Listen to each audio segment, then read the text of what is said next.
Hemotep, and welcome to this latest transmission of the Egyptian Magick podcast. I'm Mog Morgan, companion of Set and Knight of Shambhala. I've been getting feedback and queries, so please keep doing that either here or by finding me on the usual social media channels, Twitter, Facebook, etc. And do check out my several books now on Egyptian magic and its ritual year.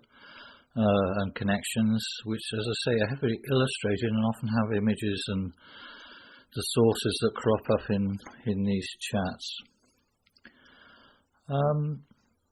Last time, talking about feedback, last time I spoke about Stonehenge and possible connections with Egypt, and I thought it was actually...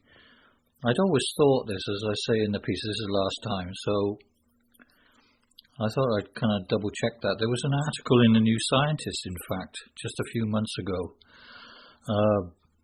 about the kind of possible connections and some research that's being done there by someone called Tim Darvill of Bournemouth University, so I thought I'd better look that up again. The main thing was that the so-called sarsen stones that come from a single source, and what he says is that the 30 of these form the large stone circle, which is the thing that dominates the monument. There are 4 station stones, which are interesting, and you've got 5 so-called trilithons, which are the kind of things in the centre, the kind of doorway things. And so those numbers, 35 and 4, in terms of calendrical science, the science of the calendar, those are very, very significant numbers and connect directly with the sort of calculations, as I said, that were being made in Egypt, which has a lunar month originally of 30 days in their system, which of course 12 months of 30 days gives you 360, so you need another 5 days to in one system that they use to bring it up to the 365 if you use the lunar solar year, solar Sothic year. So maybe they're being used as some sort of way of keeping track of that, like what he calls a perpetual calendar. And you've also got the 4 stations and all the rest. So it's almost like both monuments are making the same sort of calculations that you would find in any kind of in Egypt and presumably in this country as well. So that was very interesting. You can check that in New Scientist. If you Google it for Tim Darvill, you should be able to find it. So my intuition, if you like, was correct on that. I think there's another issue which I'm going to check up on, which I thought maybe there was also a sequence of 19 stones, and I've got to look into that, which would bring us into another aspect of the lunar calendar, which is the Matonic cycle. But I'll check on that and come back on that. The other thing people ask about is obviously the significance of the new moon,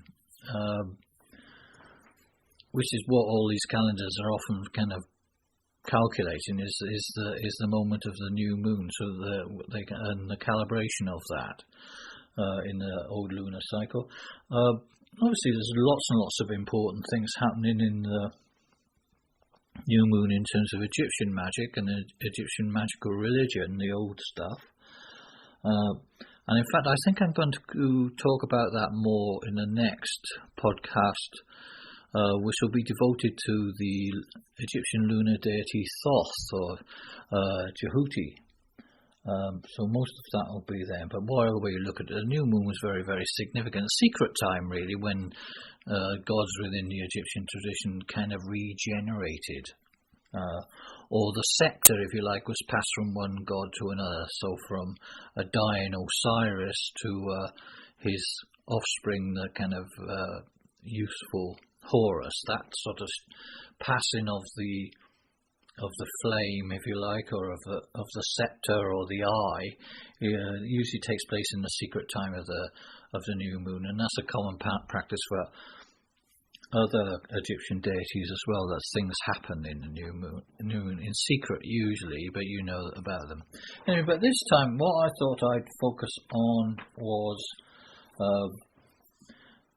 to start talking, also talk about the magician Aleister Crowley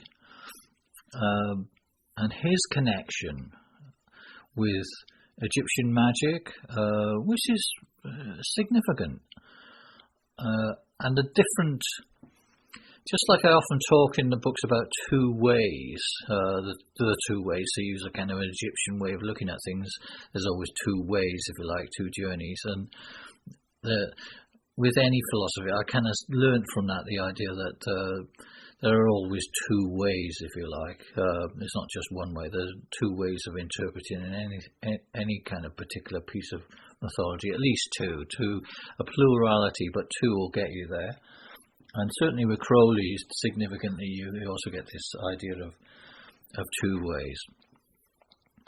So, Crowley, Aleister Crowley, who died in 1947, so a long time ago, but his influence is still there, I think, immensely so. Probably not in terms of official stuff.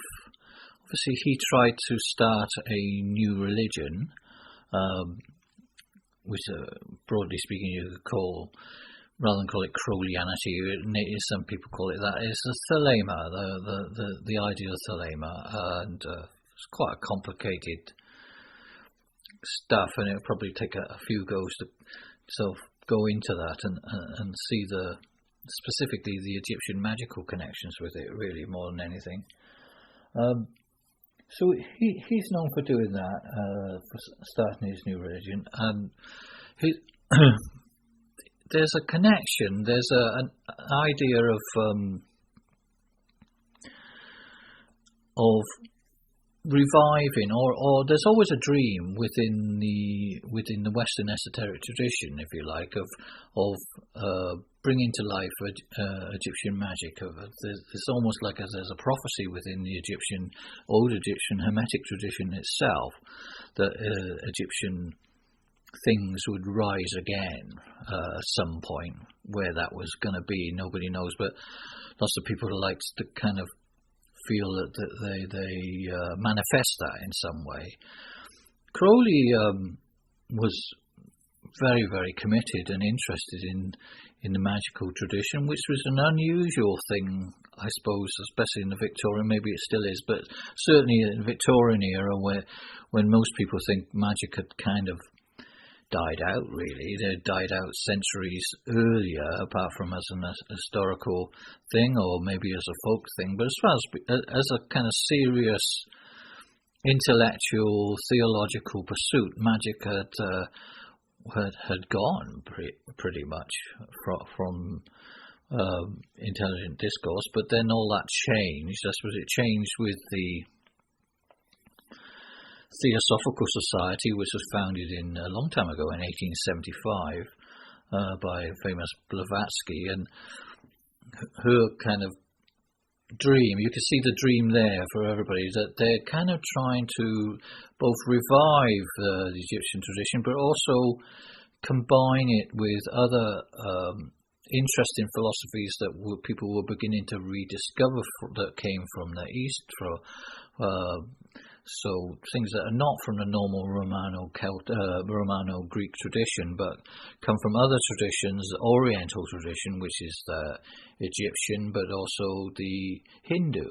And so the idea of combining those two into one current, it was a kind of dream that people had, that they were essentially the same, and a superficial study of both cultures gives the idea that there's things that look kind of similar. You can find sort of things that look like pyramids and in India and all the rest. But basically that was mostly a dream.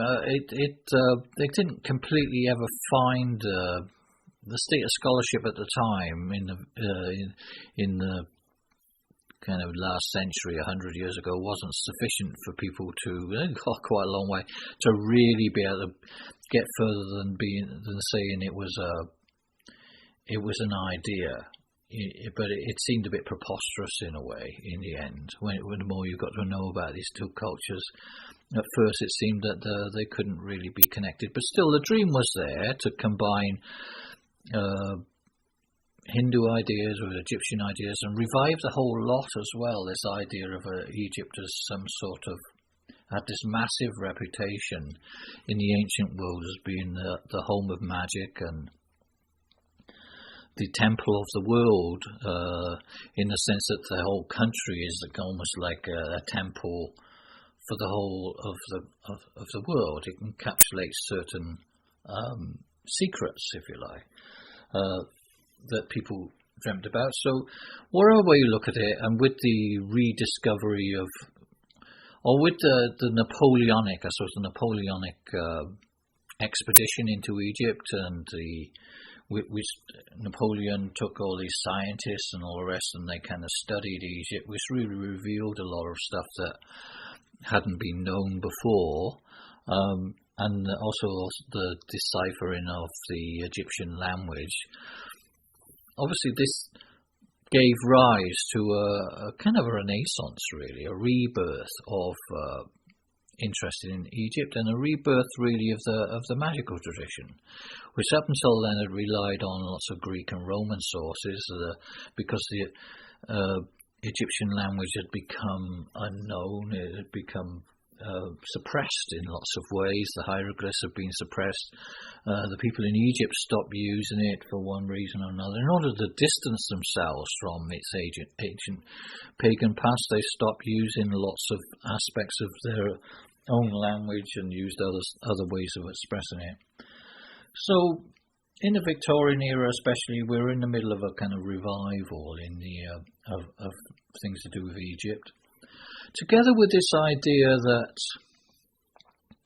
if you studied magic, you had to make contact with, you have all these elaborate secrets, you have to make contact with, what would you call it, the spirits, if you like, sometimes they're called the secret chiefs. Really, you're making direct contact with the gods, in a way that was not written about or thought about for thousands of years. People didn't really have that kind of idea that you could make contact with God directly. It had been kind of shuffled off and taken over by another way of looking at people's religious things, where it's mediated by all these specialist priests for a start.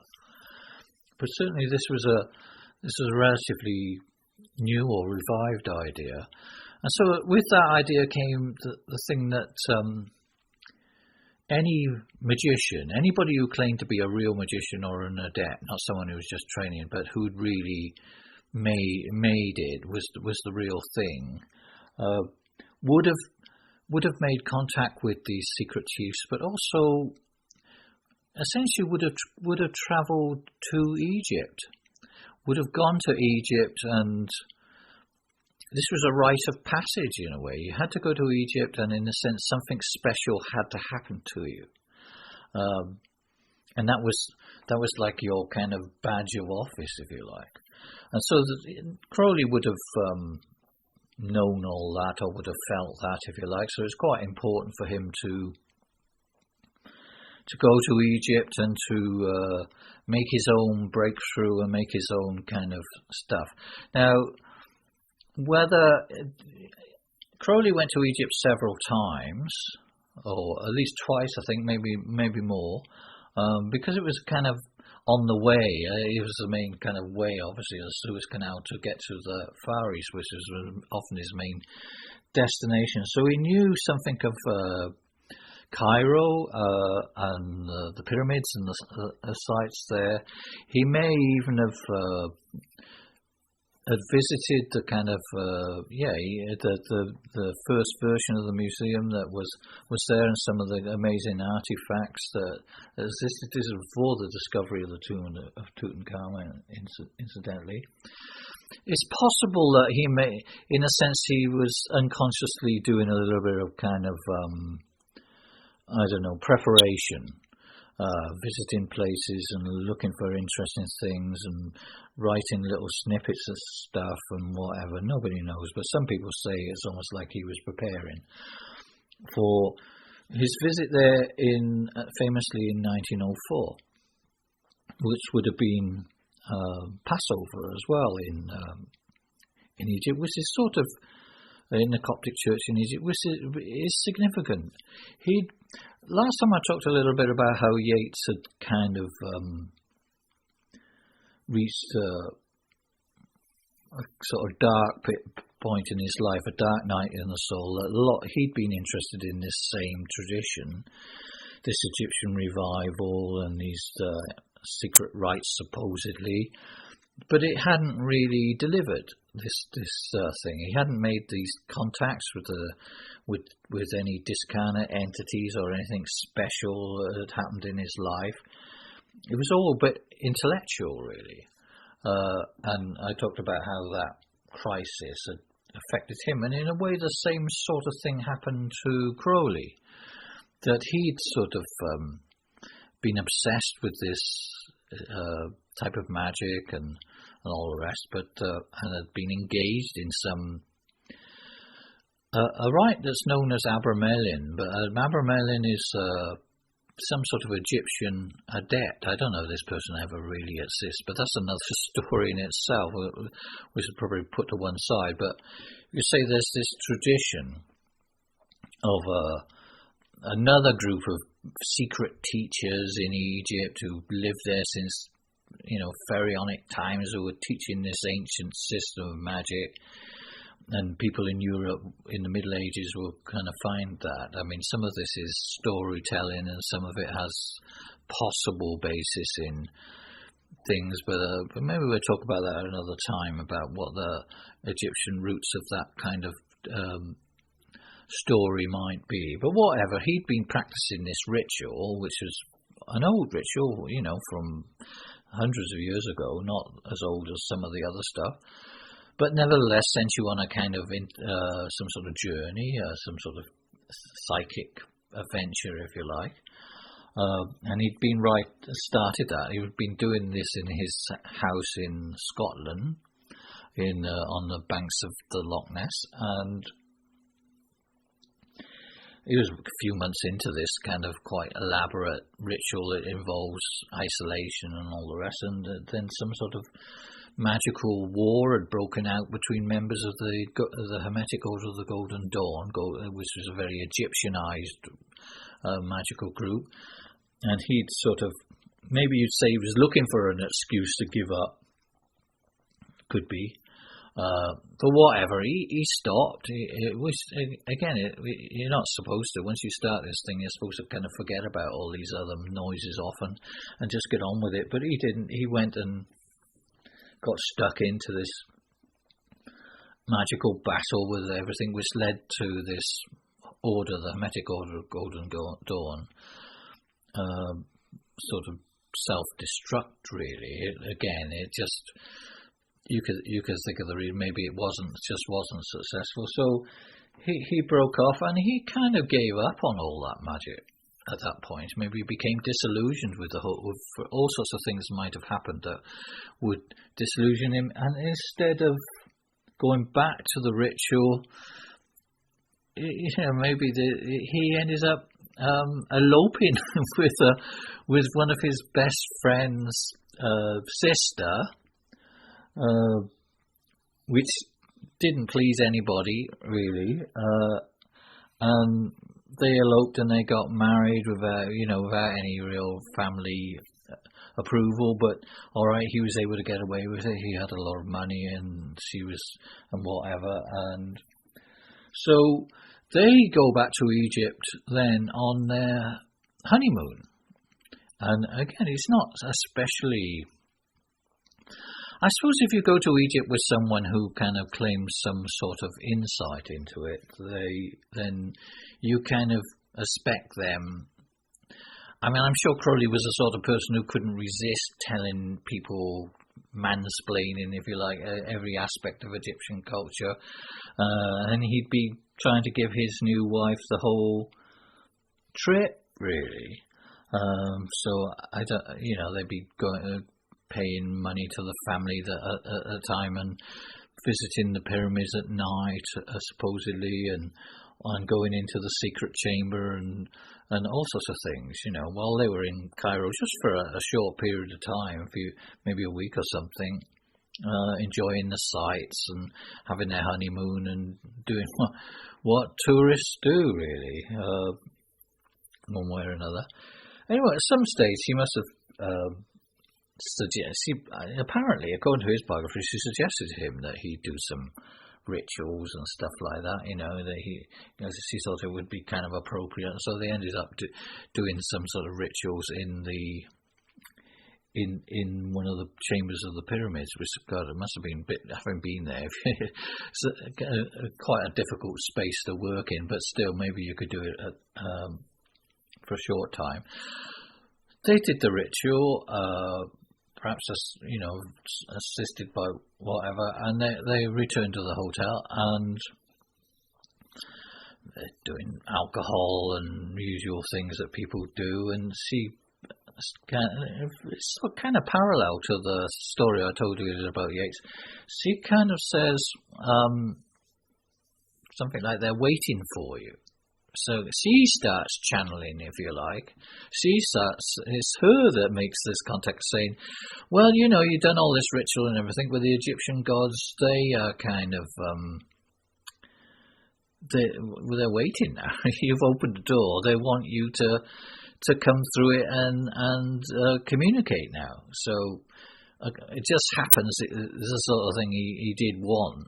Right, as a magician, as I say, there it is. He wants to make contact with these ancient spirits, and his wife tells him they're just waiting for it to happen.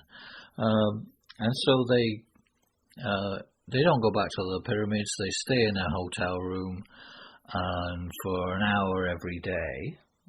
Again, a very parallel to the sort of way that Yeats would have worked in the description last time. He kind of.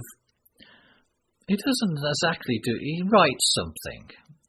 Now, there's all sorts of debate about how this went about, whether she dictated stuff and he wrote it down, or whether he kind of just heard spirits talking to him and just wrote it down. And he writes this rather remarkable, I suppose you'd call it a kind of poem, over the course of 3 days. Some of which he'd probably had in his head already, he'd been working on lightly, but I don't think that's a particularly a problem. That's maybe the way poets work anyway, and this is a kind of poetic, mystical thing. So he kind of creates this magical book. And no surprise, it's full of Egyptian mythology. Some people obviously are very skeptical about Crowley's Egyptology or his view of Egyptian magic and Egyptian culture. It's very much of its day, and obviously research has moved on a long time since 1904. Look, it's over 100 years, and all sorts of things have been discovered, like the tomb of Tutankhamun, and all sorts of books have been translated and all the rest. But he read the sources, the best sources of his day, such as they were, especially things like Wallace Budge. So people sort of say about Crowley, I suppose one question is his Egyptology. People say, well, it's all surface, if you like. It's all just window dressing. It doesn't go very deep. It's not my view. But when people say that, I mean, people say it's People use the term Egyptoid. I heard that. I don't like that term. I think Egyptianized might be fair. He creates a sort of Egyptianized system of magic, which is basically the stuff that came from the European tradition, which also comes from Egypt originally anyway, but it's obviously been watered down and changed, and has got its own kind of other influences that come into that. So he takes that and he puts this completely Egyptian glamour on this, and he, at the same time, I think you would have to say, even though it doesn't. Well, the three books, you've got three books which are, one is dedicated to the Egyptian goddess Nuit, or Nuit, if you like. One to Rahoorkhuit, or Rahoorkhuit, I think he says it is, which is a form of the god Horus. And the third is sort of really another form of Horus, but for some reason he calls it Hadit, which is not a known Egyptian god or Mesopotamian god as far as I know. And it seems to be a kind of piece of, what would you say, Chinese whispers in a way. That it's actually the name, or another name of Horus, but he's missed the B off, so Hadit. And I think there's a story that he kind of,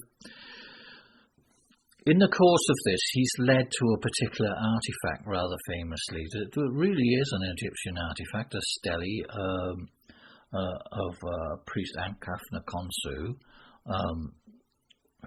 which exists in the Egyptian Museum in the centre of Cairo, and I think it was in that museum at the time as well, but these artifacts had been in another museum and they still had the old labels from there, I think, hence the confusion.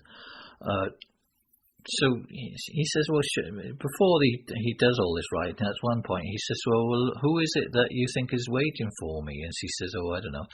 So they go to the museum, and he says, well, I tell you what, we'll go around the museum, and as soon as you see an image like the one that you think wants to see me, then that'll be interesting. So they wander around the museum, which is an amazing museum. It has to be said, it's colossal as well, really. Why they would have kind of hit upon this particular quite small kind of artifact, really, but they did. And it's almost like this is kind of a magical object there, right? As he pointed out, a magical object, which in some ways is not especially... you could think of other things. If you wanted to do a fit-up job, you might have done a better job with it. But anyway, that's what they find, and they have it translated, and the first translation is done by an Egyptologist who's working in the museum, but in the end they decided they didn't really like that translation very much, and they got it done again by a better Egyptologist, so it is said, later. And this is the kind of magical object of sex. So this is quite interesting in its way. I suppose there's always this question in the communication, in a sense he's supposed to return. He should really have done more. He should have returned to Egypt, and given that he's found this object, he could have followed up on the object. He could have gone to the place, the actual person, Ankh-Khafna-Khonsu, the Khonsu family. The Khonsu family lived in what is now modern Luxor, and you can find out quite a lot about them. There are other artifacts and there are other interesting things that you might have used to flesh out this kind of postmodern, in a way, kind of version of mythology. But he never did that in the end. Maybe events or all sorts of things might have taken him away from that. Anyway, he in a sense, people often say that, sometimes the names of the gods and the exact mythology connected with this magical book don't always, well, for some people they're gospel, of course, and they're very, very interesting, and that's the nature of religious belief. But other people are kind of quite critical of this stuff, and say that he kind of is a bit of mangled in a way, his mythology. I think there's something in that, but at the same time he does, for a start, devoting an entire chapter of the book to the goddess Nuit is very, very interesting. I think she is a very incredibly interesting goddess within the Egyptian tradition, from the point of view of academia or whatever, of mythology, of theology. She's incredibly important, and that is rather a remarkable connection, I would have thought, to have hit upon you. Obviously, she has other aspects of Egyptian goddesses mixed in with that. The thing I suppose I was going to talk about with the two ways is mixed up with this. I don't think this is particularly an Egyptian idea. It might be. Someone may put me right on that and say it is. But this idea that religions move in these cycles, they come in cycles. Okay, well that's probably true, but and we've been through, say, roughly 2,000 year cycle of being having certainly from the Western point of view, a particular deity, the Christian cult, has been very, very important for us in the last 2,000 years. So they have this idea that these cycles of 2,000 years, and we're in the New Age. We're on the brink of a New Age, judging all constructed in terms of the calendars and astronomy and religious astronomy and all the rest. So one way or another, we're due for something new as a New Age, and he kind of obviously he's got his connection, and no new religion would be worth its salt if it didn't have some sort of prophecy of a new age in a way, or promise of a new age. And that was an important aspect of this text, the Book of the Law we're talking about. Is not your law maybe, but for some people Book of Law maybe it's important text. And so he kind of had this idea, the prophecy in this thing is kind of quite sort of highfalutin in a way, is that the deity that is going to manifest, the God form, the God force, if you like, that is going to manifest in this new eon is going to be the god Horus, who is very connected with kingship and authority within this system, and it has to be said that also is connected with revolution in one way or another. There are all sorts of oracles and apocalyptic texts of 2,000 years ago which predict, they kind of bemoaning the fact that Egypt, the temple of the world, is about to be lost in a way. Its language is about to be lost, and its temples are going to be closed and abandoned, and new people are going to come, and this is all predicted in old Hermetic texts. I mean, there's a moot point of whether they're predicting things that they see are actually happening around them, which is often the way with prophecy. So certain oracles in which people, apparently as well, the Egyptians, their culture had been in a kind of change, if you like. Some people say that's a decline, but certainly the native pharaohs, the native rulers of Egypt had kind of gone, and people from other more warlike cultures that surrounded Egypt had managed to kind of conquer it and take over and insert their own people as its rulers. So there was always a dream in Egypt towards as we get closer to the Christian era, as for a lot of people, of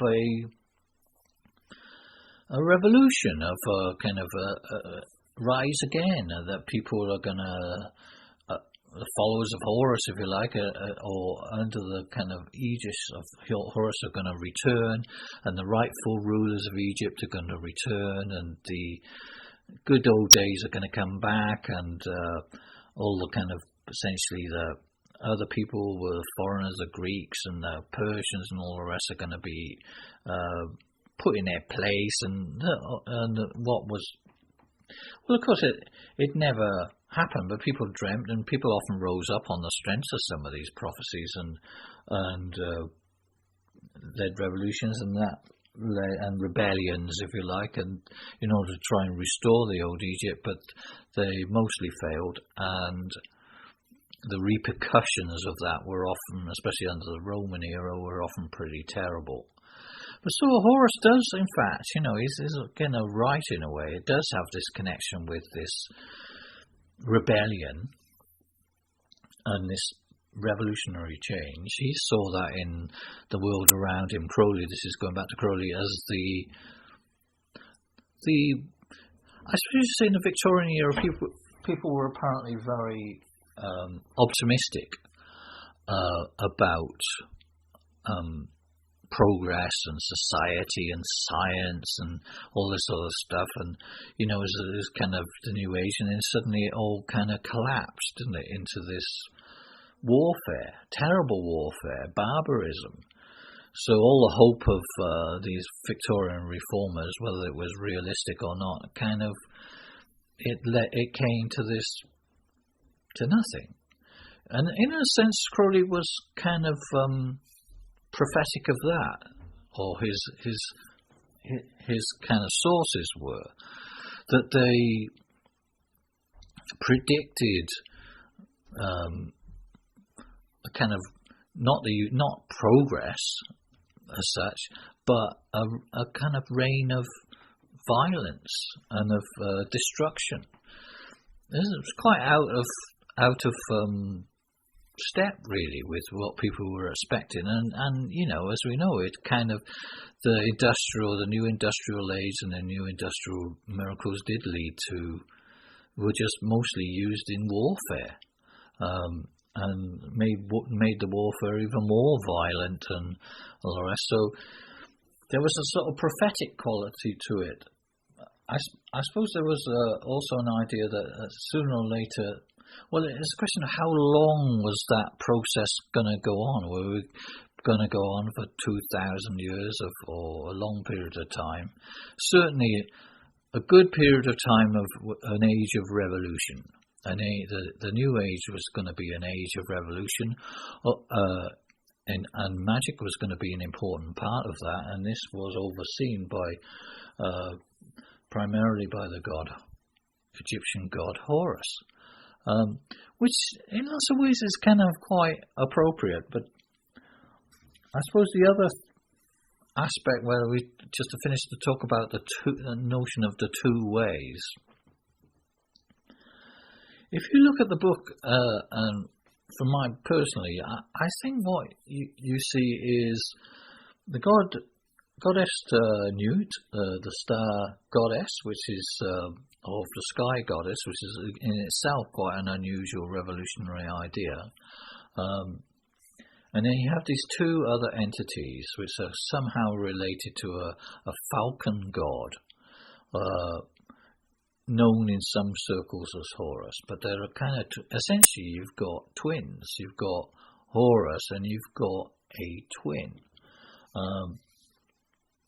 Now I don't think this was ever kind of said by Crowley, but it's been said by subsequent people that really the force, apart from the kind of maybe the disruption and the violence necessary when you are sort of in a new age, at the beginning of some new covenant in a way, assuming that's what we might be taught, or certainly what Crowley was alluded to, then at some point it's the force is actually two gods, and he didn't know. Maybe he didn't know enough about Egyptian mythology or whatever. He might have come across the idea that the two gods that are connected with revolution and are connected with each other as twins would be the gods Horus and Set, who in some pieces of the mythology are kind of brothers and twins and all the rest. There's a complicated issue that we've been exploring in a couple of different places now, and it takes us a while to completely kind of disentangle that. So in a way that the forces in the New Eon in his magical book, to put it more in terms of Egyptian, would involve a plurality, really, not a single thing, but a kind of interplay between two gods that are dark and light in some ways. That would be an aspect to it. I should say as well that another way you could look at the two ways in terms of Crowley's thing, which also has a kind of an Egyptian aspect to it that he didn't completely work. People didn't like, pretty soon in Crowley's time, it's his fault, he had a few followers, not many. It's not been the most successful of traditions as an actual religion, as an influence, as a set of ideas. I think it's hugely influential on all sorts of people who've made better of it. But in terms of people who are strict adherents and disciples, then it's been pretty small. And still is, I think you'd have to say. But whatever, pretty soon he kind of had Crowley had his main successor, a designated successor, his magical son, if you like, which is another important idea. His Horus, Crowley is Osiris, who is his Horus figure, who's the one he's going to pass the scepter on to. I would have thought that's another idea that he took from the Egyptian way of looking at stuff. And he did have a follower who, like all students, was a bit of a live wire, maybe a bit too intense, and he kind of discovered things about the text or put things into the text that kind of hadn't been seen before. And he came up with the idea that the age of Horus was not going to last for 2,000 years.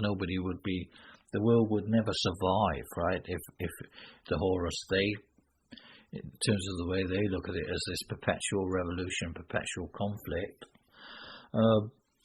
came up with another interpretation of this magical text in terms of that these gods, in a sense, the age is going to be the age of an Egyptian goddess called Maat, who is the personification of justice and equipoise and balance. We've seen, Crowley, he kind of, obviously, he's a bit jealous of people who kind of reject his ideas. I mean, in the sense of who likes that, right? If your student says, I've learned everything from you and now I'm going to change the rules completely. But in a rational moment, so Crowley would say, well, it's just too soon. Look, the influence of Horus and the Age of Revolutions, it's still happening. There's so much violence, warfare, conflict in the world. You can't really say we're in an age of justice and peace. It's too soon. It's only about 30 years later or something, 30, 40 years later. He says it's still happening. It's still got to work out. Maybe some point in 100 years' time, maybe the blood will have been let or wherever it is, and then will be the time for people to see sense, as it were, and build a world of peace and social justice. So he never completely accepted the view of his Horus figure, his personal successor, if you like. And he rejected it completely, but later kind of left hints that probably had a point and everything. But this is a very interesting idea. You wouldn't, I think from an Egyptian point of view, is you sort of take it slightly differently, that all gods and goddesses within the Egyptian system will uphold the principle of Maat, of social justice. This is the principle, almost like the equivalent of the notion of karma and also dharma, of duty within, but within the Egyptian concept, it's all gods and all people are upholding this principle, which again is something we'll have to go into in a lot more detail another time, because itself, this idea is not simple, and it's gone through a number of different transformations. But whatever, and it's a much more interesting idea. So even the twin gods Horus and Set, it wouldn't be so much that it's going to be the age of Maat. Well, it would be nice and everything like that. In a sense, it should always be the age of Maat. All these things, and you would truly be re-establishing the Egyptian religion if all of your philosophy and your theology was given shape and was aimed at upholding the principle of social justice, one way or another. That's what gives it meaning. And even a deity like the god Set, who we've discussed a few times now, I'm probably going to discuss a few more times in the future. It's important to realize that even Set, even with all his kind of ambiguous, violent things that he does, he is always upholding the principle of Maat. Even he. Everything he does always upholds that principle. All gods and goddesses do that.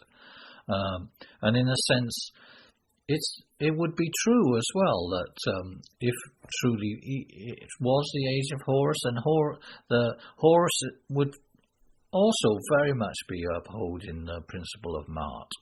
So if it's an age of Horus, it has to be, if that was truly the case, it would also have to be an age of Maat. It has to be true. From an Egyptian theological perspective, obviously from Crowley and followers of Crowley's perspective, they maybe don't see that. But it's very interesting to me that there are these, in terms of this obscure, I suppose, philosophy, but influential in terms of the neopagan movement. Every bit of the neopagan movement is secretly influenced by these ideas from Crowley one way or another, even if they're distancing themselves from that.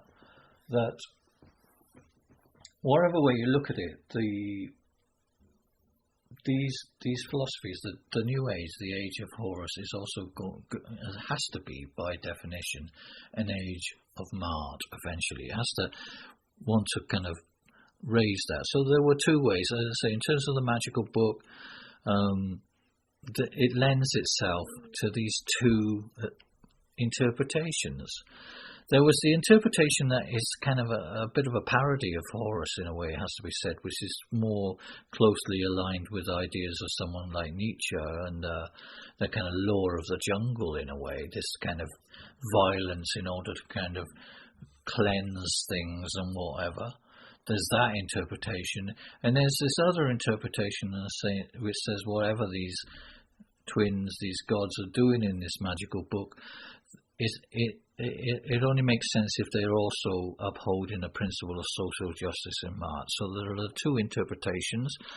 For a long while it was the first one, which seems more exciting and revolutionary and glamorous, and because it's so shocking, which held a sway, and this more Maatian Egyptian sort of interpretation has important people who follow it, but was not the major interpretation. But every time anybody comes to the Crowleyan table and looks at it, Egyptian magic from this point of view, in a sense they have to choose between these two ways. The way of Nietzsche and kind of violence, if you like, law of the jungle, or the way of social justice, and the way of your own personal will, no matter what, or the way that your true will, as a person, is reflected in the will and social justice of the majority. It's the social things, which is what Maat is about. So it was very interesting to me that, despite all the kind of things we could correct about Crowley and the mistakes he made, or the sources, the bad sources, if you like, or the old sources that he was able to use to put this philosophy together, that even so, we can find interesting stuff. It's almost like, I suppose you would say, we're rewriting it, but he did open an interesting doorway into a set of ideas from the past that are not so tainted by the history of the last 2,000 years in terms of Greek and Roman philosophy and all the rest. They come from another source, and they give us choices, and they give us some interesting material, which to give our magic, and the magic that we kind of discovered in Egypt and we love from Egypt, to give it a significance and a profundity that we never realized it might have. Anyway, there's a few thoughts on Crowley at the moment. We're probably going to have to return to it at some point. So do give me some feedback, and next time I'm going to talk about the god Thoth, which probably also has a Crowley connection, because as you probably know, his Book of Thoth is probably his most well-known creation. That's Aleister Crowley's most well-known creation, and the most accessible and popular of his ideas. Really, it's huge. Whatever you might think about Crowley, his Book of Thoth, which is otherwise known as the Tarot deck, is massively popular. Okay, so thank you for listening, and join me next time for discussion of Thoth. Senebti.